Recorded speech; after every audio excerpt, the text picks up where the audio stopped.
Scientific studies have linked fluoridation of the water supply to lowered IQs, increased risk of cancer, and bone disease, amongst other conditions. So why do we still fluoridate? As researchers like Anthony Gucciardi warn, fluoridation may in fact only be the thin edge of the wedge when it comes to forced medication of the population. This is the GRTV Backgrounder on Global Research TV. As the scientific evidence of the dangers of water fluoridation continues to mount, there is no longer any room for doubt. Those who deny that adding hydrofluorosilicic acid to the water supply is in fact causing untold medical harm are simply ignorant of the scientific data on the subject. From peer-reviewed studies in prestigious journals to the experimental evidence compiled by some of the best-regarded scientists in the field, there can no longer be any doubt that water fluoridation is impairing brain function and development in children, increasing cancer rates, interfering with thyroid function, contributing to rising incidence of skeletal fluorosis, and exacerbating conditions like osteoporosis and cardiovascular disease. Harvard researchers have found children who live in high fluoride areas have significantly lower IQs than those who live in low fluoride areas. There is no data that shows fluoride used in fluoridation practices helps prevent tooth decay. Even in topically used situations, data has shown that fluoride actually rots teeth as opposed to helping them. Teeth rot when the enamel on the outside of the tooth becomes compromised and acid begins to eat away at the inside of the tooth. If acid sits on the outside of the tooth, over time, it begins to kill the adenosine diphosphatase and the enamel weakens. The problem with fluoride is, once it comes in contact with teeth, it kills the adenosine diphosphatase, which in turn compromises tooth enamel. As the findings of chemist-researcher Dr. Gerard F. Judd show, not only does he find that fluoride rots the teeth, but there is absolutely no need for fluoride in creating strong tooth enamel. Our union represents the staff, scientists, lawyers, and others who analyze hazard exposure and economic data and advise management how to use them in public health protection. I'm not here today to speak for EPA, but rather the union, founded 17 years ago to protect EPA workers from unethical pressure by EPA managers. It was on that basis in 1985 that we first got involved in this issue. In 1997, we voted to oppose fluoridation, and our opposition has grown stronger as more adverse data on the practice has come in. In the interest of time, let me state our recommendations first. We ask that you order an independent review of the cancer bioassay of sodium fluoride mandated in 1977 by Congress. Evidence for carcinogenicity in that assay was systematically downgraded by a special executive branch commission appointed and run by the very agencies that Congress did not trust to run the bioassay in the first place. I think parents should know that fluoride is an extremely active chemical when it gets into our body. It can interfere with the pineal gland. It can interfere with the thyroid gland. The thyroid gland and the pineal gland are both intimately involved with brain development, mental development. A real concern with young kids, especially with newborn infants, is that the blood-brain barrier is not fully developed at that point, and when children are drinking a formula made with fluoridated drinking water, they're getting a huge an inappropriate dose of fluoride in the developing brain.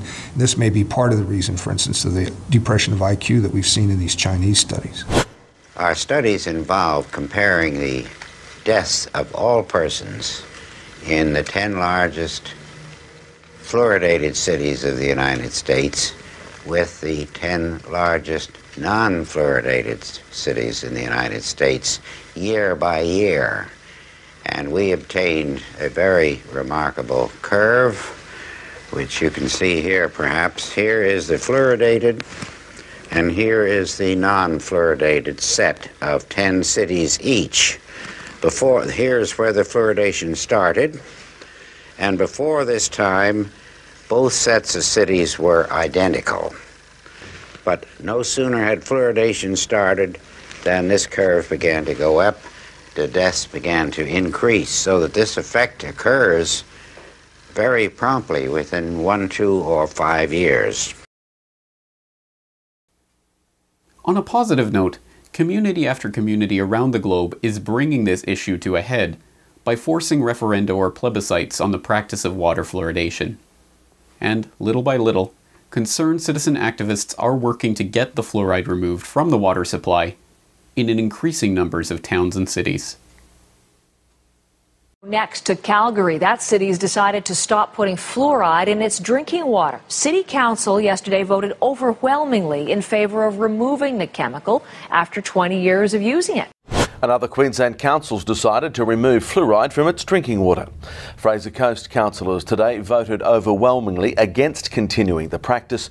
More than 30,000 people waded in on the debate. In the end, the difference was just 195 votes in favor of stopping the fluoridation of Waterloo water. Well, I was pro-fluoride. You know, I've said yes to fluoride. So for me, it's up to the citizens, and that's what the referendum's all about.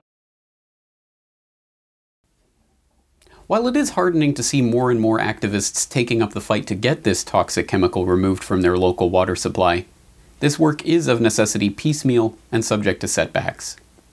Even as some communities work to remove the fluoride, others, like Portland, Oregon, the largest urban center in the US currently without a fluoridation program, are preparing to vote on whether to add it to their supply. It may be tempting to say that this democratic process is fair but frustrating. After all, we often hear, the will of the people must be respected. This viewpoint, however, is not only wrong, it is dangerously wrong. The real issue behind the practice of water fluoridation is not merely that the hydrofluorosilicic acid that is misleadingly called sodium fluoride is a toxic brew of industrial waste products that is causing untold medical harm. It is that this creates the precedent for the forced drugging of our society.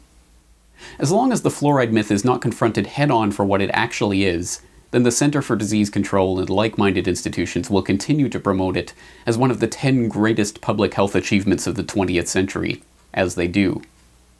This, in effect, serves to paper over the fact that what is being advocated is the forced medication of an entire population, without regard to the unwitting patient's size, age, sex, race, background, or medical history, and without giving that patient a method for opting out of the program. Every day, millions of people in different parts of the globe drink, shower in, bathe, and otherwise absorb and ingest this unprescribed medicine, almost without exception, without the informed consent of those individuals. Earlier this week, I talked to author and researcher Anthony Gucciardi of naturalsociety.com about this aspect of the fluoridation program and why it is so significant. Perhaps another possible suggestion for an answer as to why we are still drinking fluoride is because the fluoridation program itself sets a type of precedent whereby the government can come along and decide that the population needs a certain supplement in their water supply, so they will simply put it in there for them, whether they like it or not, regardless of dose, regardless of age, regardless of their ability to process it, etc., etc. And that, if that were to be removed from the water supply, that would take away an important precedent for the people who want to have the government to have that power. Let's talk a little bit about what fluoridation really means philosophically in terms of what the government believes it can do to its citizens. I think you hit the nail on the head, and I think that's actually the most important part of this, besides the fact that fluoride is making people stupid, and it is actually making them care less about things. It's a similar component in what's used in many antidepressant-type drugs, where we know that that's actually linked to a lot of problems such as suicidal thoughts and everything. But yeah, sodium fluoride is basically the way the government comes in and says, you people need this because it prevents cavities. Well, that's actually such a low issue overall medically, that what if they came in and they are saying this now, heart disease, the #1 killer, right? They're talking about putting statins in the water. And that is so much higher of importance than cavities that they're going to push it so much harder. And people don't even understand that statins, even the FDA has admitted now that there's so many risks associated with statins, they had to put something out. And the cholesterol lowers in general, it's very damaging to the body. But now they're also talking about putting some type of antidepressants in the water, I was reading in the mainstream news some time ago. So where is the line drawn? If we let them fluoridate the water for such a minor thing, such as cavities, where's the line drawn? Because they can go crazy with it. And they can also introduce this into every other industry as well, such as they're talking about putting statins, and they've done it. They've grown biopharmaceutical crops which have statins in them. So if we let them get to our water, they're ultimately going to control the food. And what else are they going to control? You're right. It's a red line that we need to draw and say, stop, this is not acceptable. But people don't seem to understand where this is headed, in my opinion.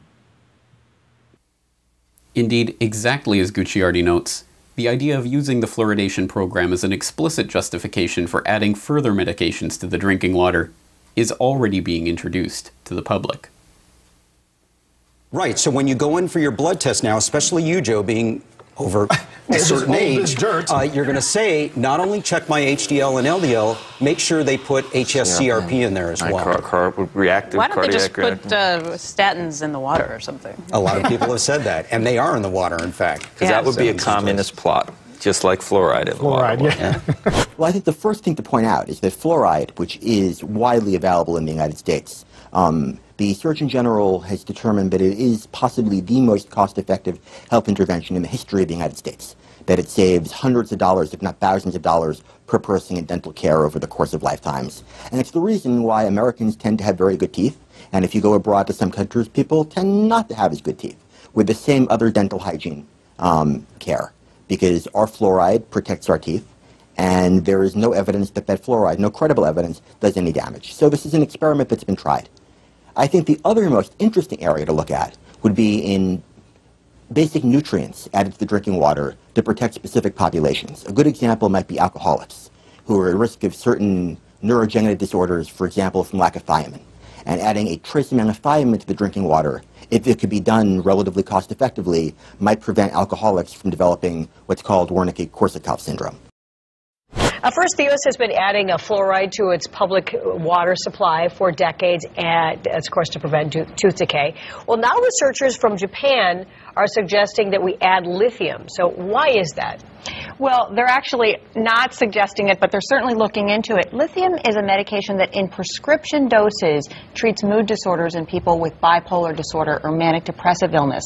And what these researchers found in Japan is that lithium is present in trace amounts in the normal water supply in some communities. And in those communities, they have a lower suicide rate. And so they're really investigating whether trace amounts of lithium can just change the mood in a community enough to really, in a positive way, without having the bad effects of lithium, to really affect the mood and decrease the suicide rate. Very interesting concept. You know, it's the same reason why we put iodine and salt, fluoride and water.